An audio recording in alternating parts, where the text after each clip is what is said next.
Literature को हम basically two categories में डिवाइड कर सकते हैं, सब्जेक्टिव और ऑब्जेक्टिव। सब्जेक्टिव वो लिटरेचर है जो इंटरनली इंस्पायर्ड हो, जबकि ऑब्जेक्टिव वो लिटरेचर है जो एक्सटर्नली इंस्पायर्ड हो। अब मैं एग्जांपल्स के थ्रू एक्सप्लेन करूँगा कि इंटरनली इंस्पायर्ड लिटरेचर क्या होता है और एक्सटर्नली इंस्पायर्ड लिटरेचर क्या होता है। सब्जेक्टिव लिटरेचर जो कि इंटरनली इंस्पायर्ड होता है, इसमें जो राइटर होता है उसको मोटिवेशंस या उसको ट्रिगर्स उसके अंदर से मिलती है, उसकी सेल्फ से मिलती है। इंटरनल उसकी जो मोटिवेशन या ट्रिगर्स होते हैं वो उसको इंस्टिगेट करता है लिटरेचर प्रोड्यूस करने के लिए। जिस तरह लिरिकल लिटरेचर है या लिरिकल पोट्री है या इसकी सब कैटेगरीज है, वो सब्जेक्टिव लिटरेचर में आते हैं। हम एग्जांपल ले सकते हैं रोमांटिक एज की ओड्स या लिरिकल बैलड्स या जो दूसरे लिरिकल पीसेस थे जॉन कीट्स के, वर्ड्सवर्थ के, शेले के, तो वो सारे के सारे इंटरनली इंस्पायर्ड थे। ट्रिगर्स या मोटिवेशन उसको राइटर के अंदर के राइटर के सेल्फ से मिले थे।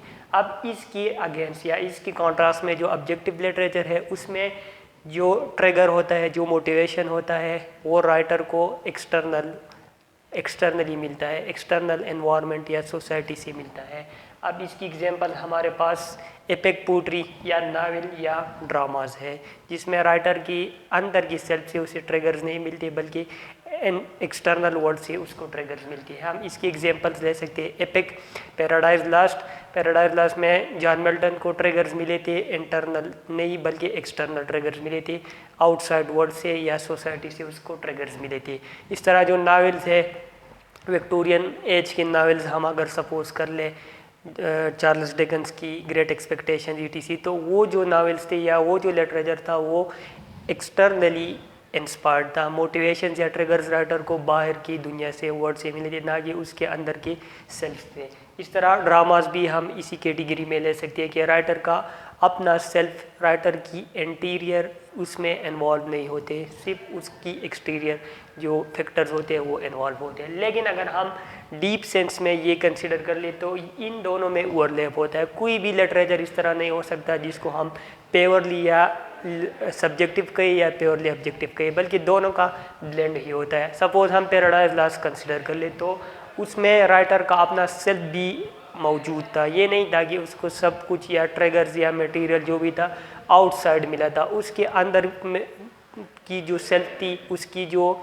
इंटीरियर ट्रिगर्स थे, उसका अपना एक एक्सपीरियंस जो था इंटरनली, वो भी इस पैराडाइज लास्ट की प्रोडक्शन के पीछे उसकी भी सोर्सेज इंक्लूड है। इस तरह हम नावल्स अगर ले ले, वुथरिंग हाइट्स ले ले एमिली ब्रोंटे की, तो हम प्योरली ये नहीं कह सकते कि वो एक ऑब्जेक्टिव नावल है या ऑब्जेक्टिव लिटरेचर है, क्योंकि उसकी अपनी इंटरनल की जो ट्रिगर्स थे या मोटिवेशंस थे वो भी रिस्पॉन्सिबल है इस नावल की प्रोडक्शन के लिए।